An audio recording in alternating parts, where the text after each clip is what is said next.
Hola, ¿cómo estás? Te saluda Claudio Sola. Para algunos que me conocen, soy el pastor Claudio Sola y he decidido tomar este espacio de tiempo para poder compartir contigo algo muy importante que tiene que ver con la palabra de Dios y tiene que ver con la política. Muchos que les gusta la Biblia, cristianos, que les encanta leer la palabra de Dios y que les encanta recibir instrucción de la palabra de Dios, de alguna forma necesitan entender qué es lo que dice la Biblia con respecto a la política. Algunos piensan que Dios no tiene nada que ver con la política, y eso no es cierto. Dios ha creado todas las cosas, incluido la política. Es más, los 5 primeros libros de la Biblia son políticos, son geopolíticos. Vemos mucha instrucción de cómo el pueblo humano, ¿verdad?, se fue distribuyendo geopolíticamente. Vemos muchas enseñanzas de reinos, de formas de reinar, diferentes tipos de formas de actuar con respecto al gobierno y a la economía. Vemos leyes también, 613 preceptos de la ley de Dios para un pueblo entero que salió de un tipo de gobierno para ir a una tierra prometida con otro tipo de gobierno.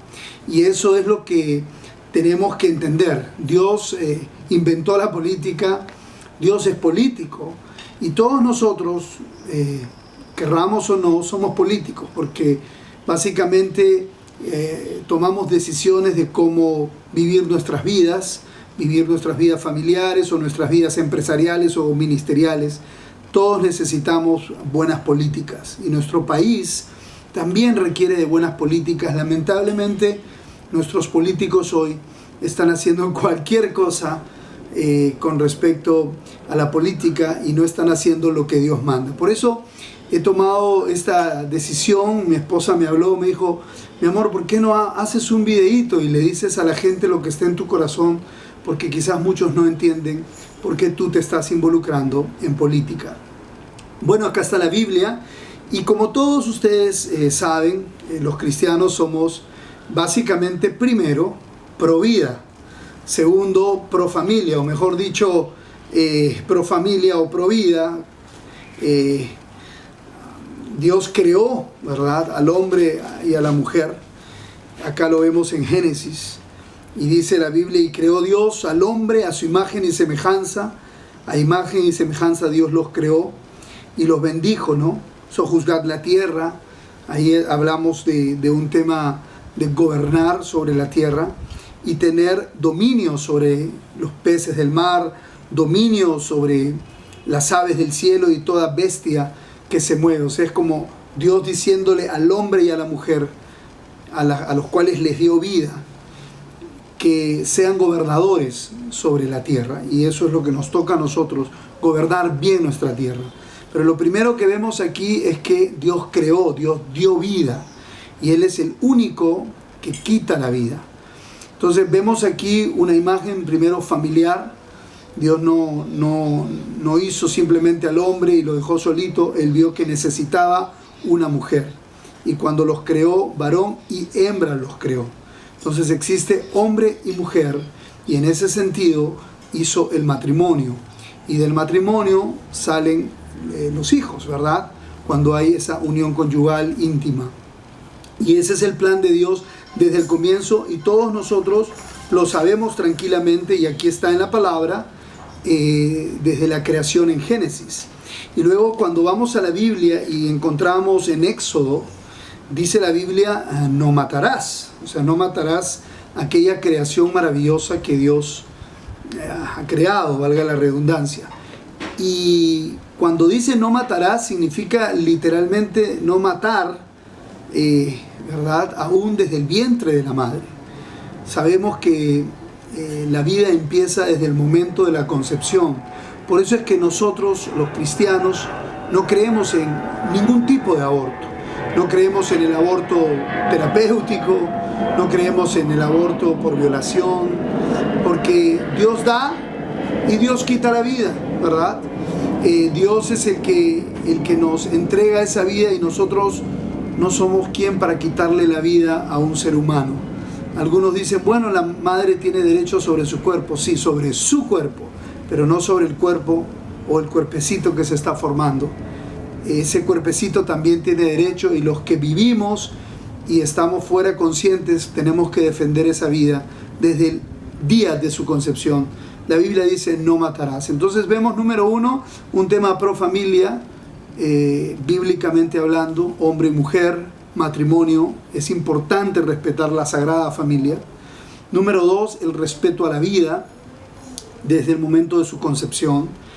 Y muchos piensan, como algunos habrán visto en algunas entrevistas que me han hecho, que los cristianos solo tenemos que hablar de eso, ¿no? O sea, no al aborto, sí a la vida. Y no es así, porque la Biblia también tiene muchas y muy buenas enseñanzas sobre cómo llevar un gobierno. Y aquí me gustaría que ustedes me acompañen en 1 Samuel capítulo 8, y van a encontrar una historia maravillosa. En 1 Samuel capítulo 8 dice claramente que aconteció que Samuel había envejecido y tenía dos hijos jueces sobre Israel. Uno de sus hijos, ¿verdad?, era Joel, y el otro era Abías, y eran jueces, dice, en Berseba, pero no anduvieron en los caminos de su padre. O sea, Samuel era un juez justo, pero sus dos hijos eran jueces injustos. Y dice la palabra de Dios que los ancianos de Israel se juntaron y vinieron a Samuel a decirle, mira, tú ya estás viejo y tus hijos no les gustan las cosas correctas. Entonces, la idea inicial que viene a la cabeza es, bueno, ¿por qué el pueblo de Dios no le dijo, cámbianos de jueces, saca a tus hijos y pon otros jueces justos? No, ellos fueron y pidieron un rey como las demás naciones. Y entonces eso no le gustó a Samuel y tampoco le gustó a Dios. Y dice que Samuel oró a Jehová y dijo Jehová a Samuel, oye la voz del pueblo en todo lo que te digan, porque no te han desechado a ti, sino a mí me han desechado para que yo no reine sobre ellos. Esto es muy clave. En el pueblo de Israel, Dios mismo era el que reinaba sobre Israel. Había puesto los preceptos y mandamientos, 613 misbot, como se conocen muy bien los judíos y los judíos cristianos, los 613 preceptos de la ley de Dios. Y los jueces, porque la judicatura fue lo primero que se formó, el primer juez de la Biblia fue Moisés. El último juez de la Biblia justo fue Samuel, del cual estamos hablando aquí. Y encontramos aquí que en medio de este tiempo de justicia que se tenía que establecer, se usaban los preceptos de la ley de Dios, pero básicamente el gobierno era judicatural, o sea, era un equipo de jueces que ponían en práctica las enseñanzas de los mandamientos para el pueblo, cuando el pueblo lo necesitaba. No era una cantidad de leyes impuestas para que el pueblo tenga que hacer, era cuando el pueblo realmente lo necesitaba, ellos establecían justicia.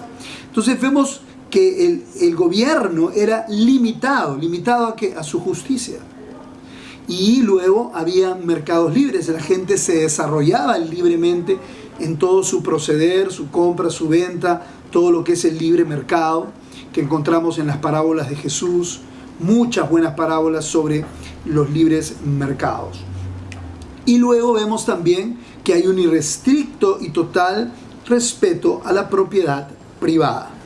Y eso es un poquito lo que vemos. Ahora, lo que quiero que resaltemos acá era que Dios reinaba, pero cuando ellos pidieron un rey, Dios mismo les dijo, diles lo que ese rey va a hacer con ellos. Y ustedes van a poder leer desde, digamos, el capítulo 8, ¿no? Podemos arrancar desde el 11, 12, van a encontrar algo impresionante, ¿no? Diga lo que ese rey va a hacer con ellos, dice, nombrará para sí jefes de miles, de 50, y los pondrá a sí mismos que en sus campos, sieguen sus mieses y que hagan sus armas de guerra y los pertrechos de sus carros. Tomará también de vuestras hijas para que sean perfumadoras, cocineras, amasadoras. Asimismo tomará lo mejor de vuestras tierras. ¿Qué es lo mejor de la tierra de uno? En el Perú hay 7,000 comunidades, de las cuales 5.000 tienen oro, petróleo debajo de su tierra. Y el rey de España, desde tiempos antiguos, se agarraba el oro y la riqueza del subsuelo. Hoy el artículo 66 de la Constitución va contra la Biblia, porque se agarra la riqueza del subsuelo del pueblo. Y déjenme terminar con esto, porque ustedes van a encontrar aquí en la Biblia, en Éxodo, que dice: no codiciarás la casa de tu prójimo. No codiciarás su mujer, ni su siervo, ni su criada, ni su buey, ni su asno, ninguna cosa alguna de tu prójimo.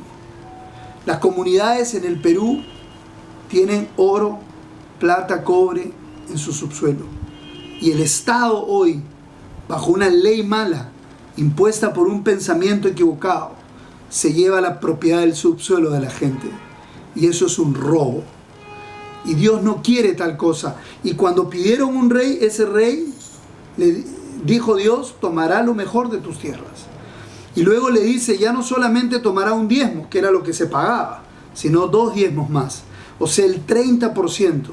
Cuando tú pides un rey, cuando tú pides que el Estado se encargue de tu vida, de tu educación, de tu salud, de tus jubilaciones, que se encargue de tu vida, ese rey, ese Estado, ese gobierno, ¿de dónde crees que se va a encargar de tu vida? Quitándote plata de tus ingresos. La carga impositiva tributaria en el tiempo de Samuel, 30%, pasó de 10 al 30%. ¿Cuánto es la carga impositiva tributaria en el Perú en cada producto que usted compra? 40%. Algunos especialistas dicen hasta 60%. O sea que cuando usted tiene 100 soles, usted va al mercado y de los 100 soles, 40 soles, 50 soles se van para sostener un Estado que supuestamente te va a dar. Pero lo que hace ese Estado es controlarte, ponerte trabas, ponerte una SUNAT, asfixiarte con impuestos, llenarte de burocracia que no te da libertad. Y libertad es uno de los valores y principios que nosotros tenemos en la Biblia por todos lados. Entonces, creemos en la vida y hay que respetarla. Creemos en el matrimonio y hay que respetarlo. Creemos en los gobiernos limitados, como Dios manda. Gobiernos chicos encargados de la seguridad, la justicia, las obras de infraestructura, como vemos acá. Creemos en mercados libres, sin privilegios para nadie. Y creemos en el irrestricto y total respeto a la propiedad privada. Eso lo dice la palabra de Dios. Puedes analizarlo y puedes estudiarlo. ¿Por qué yo he decidido meterme en política? Muy sencillo.